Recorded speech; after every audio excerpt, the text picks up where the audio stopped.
The impact of names, especially in Africa, are more than labels.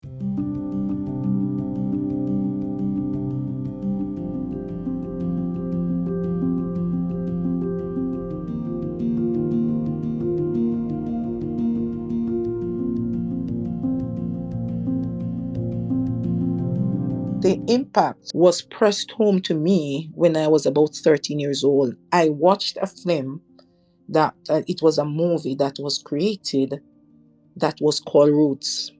It was created by a man called Alex Harley, and in that story, the main character was an African descent that was from a Mandika language, and he talked about his name, Kota Kente. I will never forget it. Even though I speak to you, I have goosebumps. And when he was captured and his family was carried because he grew up in Gambia, he remained firm and true to his name. He fought with everything in him to preserve his culture, to represent his heritage, and to keep his history and the wealth of his generation intact. And it affected me. It moved me, something in me. And I searched for the meaning of my name. And I decided that your name must mean something.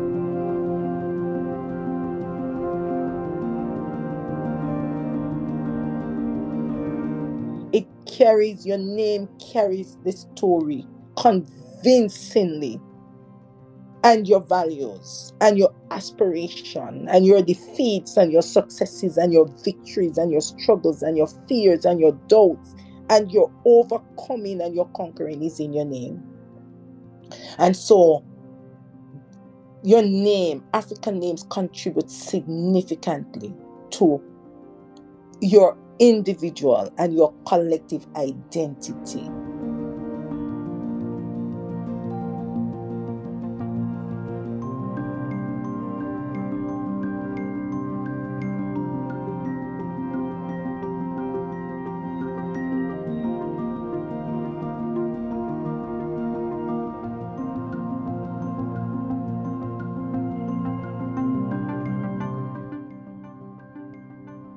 But then the final thing I'll say is, alongside when you have some African people that are traveling or kidnapped and taken to the Southern Americas, like the Caribbean islands and everything like that, something that would happen for African people once they did land was try to remember where they had came from. And there's a story that says for Jamaica, this comes from the Ghanaian Empire, and the word Jamaica comes from the tree word Jamaica, which means to be taken or to get lost from your original place. And they did this so they could remember general vicinity of where they're coming from. So there are different ways that once African people were taken, in different ways that they try to connect themselves back. And then you have other things that would happen for the Angolans trying to remember where they came from. So many different things. So you can see how powerful it is to actually know. And then it's very significant because we become in this space where we become assimilating into our own chaos, assimilating into our own self-destruction as African people, because we work within these systems that exploit us for our labor or exploit us for our resources or exploit us for our narratives, whatever the case may be. And that's all coming from you not knowing where you come from, you not knowing even your name. So yeah, I'll pass the mic to someone else. Thank you so much for that, Nakasha. That is really fundamental. That is setting up the basis for the conversation today. Because of course some of the questions I was preparing to ask, of course I say intend to ask, is how did we become what we are today? Because like I was just alluding to at the beginning of the conversation, when we look at the name, when we look at the name of a person that is coming from China, we don't even need to debate whether this is a Chinese name. When we look at the name of somebody coming from France, we don't even ask whether this person is actually coming from France or have a French origin or not. The same is true of the Germans, the same is true of Russians, the same is true of English, the same is true of Italians. But now, when we look at Africans, we still have the same identity, so that when you pick up African name, we tie the name to either England, to either Portugal, to either Spain, to either Germany, or Germans, to either French, because that is how we have been configured. For them, it is normal, but there is nothing absolutely normal about it. Because if they think that names, anybody can bear any name, then I want to see a lot of Europeans that are ancestral African names. But I can guarantee you that I don't say that there is no one at all. I'm not saying there is no one at all. But anyway, we'll come to that later on. Hello, and thank you for checking out this video. I'm Obehi Ewanfoh, the host of the African Diaspora Storytelling Series. Every 2 weeks, we meet up on LinkedIn to talk about different ways we can leverage the power of storytelling as people of African descent. Now, this is it. We are uniting the millions of Africans in the diaspora through the power of our story. It does sound like what you are interested in. Make sure to subscribe to this channel and share this video with your friends who might need it. Now, back to today's conversation. This is really getting me very emotional because it is important for us. We are touching the heart of the conversation about our identity. All right, I pass the mic to Dr. Marcia. Dr. Marcia, tell the people who you are and what is your first take on the conversation, the importance of African names and the diaspora identity.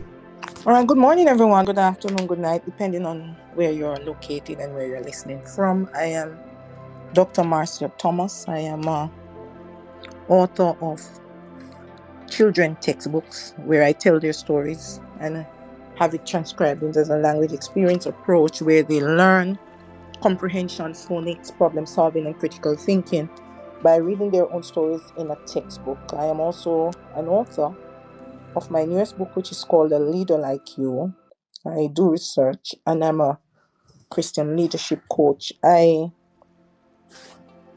am very, very spiritually attached to this discussion today because I am a descendant of the Maroons, which are descendants of Africans who escaped slavery and established independent settlements.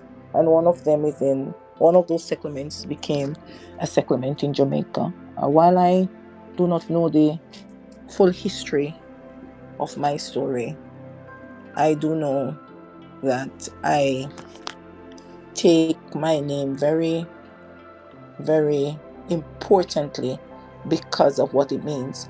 But the impact of names, especially in Africa, was pressed home to me when I was about 13 years old. I watched a film that it was a movie that was created that was called Roots. It was created by a man called Alex Harley, and in that story, the main character was an African descent that was from a Mandinka language, and he talked about his name, Kota Kente. I will never forget it. Even though I speak to you, I have goosebumps. And when he was captured and his family was carried, because he grew up in Gambia, he remained firm and true to his name. He fought with everything in him to preserve his culture, to represent his heritage, and to keep his history and the wealth of his generation intact. And it affected me. It moved me, something in me. And I searched for the meaning of my name. And I decided that your name must mean something from that point. And so when we talk about names and African names, I learned very early and I decided very early after watching that movie. And I watch it on a Black History Month. And I hear Nicotia speak, and I was gonna talk about how Jamaica actually came about, how it got its name in those contexts. And so I'm happy that she raised that. And so from that time, I was convinced, I confirmed in my spirit, and I fortified in my soul that names, especially African names, are more than labels. They are repositories of our wealth, cultural wealth. Your name carries the story convincingly, and your values and your aspiration and your defeats and your successes and your victories and your struggles and your fears and your doubts and your overcoming and your conquering is in your name. And so your name, African names, contribute significantly to your individual and your collective identity. It makes you rich. And I had a post yesterday that says, embrace your uniqueness. It actually makes you unique, and it makes your destiny. And I'm going to that route. It makes your destiny extremely personal and important. And we must never forget that, because as a Christian also, I know that your name as a Christian carries profound significance and convey more than just your identity. It conveys your future. And throughout the Bible, we have names that are laden with meaning, symbolism, associations, divine messages. And even when names were changed in the Bible, the names were changed based on your transformation. It was a renaming of your transformation, which gave this new name a significance based on your transformation or your change. For example, Abraham's name was changed to Abraham. Sarah's name was changed. Jacob's name was changed to Israel. And it illustrates what is your purpose and what is your destiny. And even if we are carried to different places and moved and our name changed, because the three Hebrew boys, their names were also changed, but their destiny was not. Their identity was not. Their purpose was not. God's faithfulness, mercy, and guidance carried them through their lives. And when their names are now mentioned, the impact that they should have and the influence and significance that they must carry years and generations after is still intact, because your name is your life and your name is your purpose. And once you understand your name, your purpose becomes very clear, and nothing can disturb or alter that. That is all I want to say at this time. Thank you so much for that.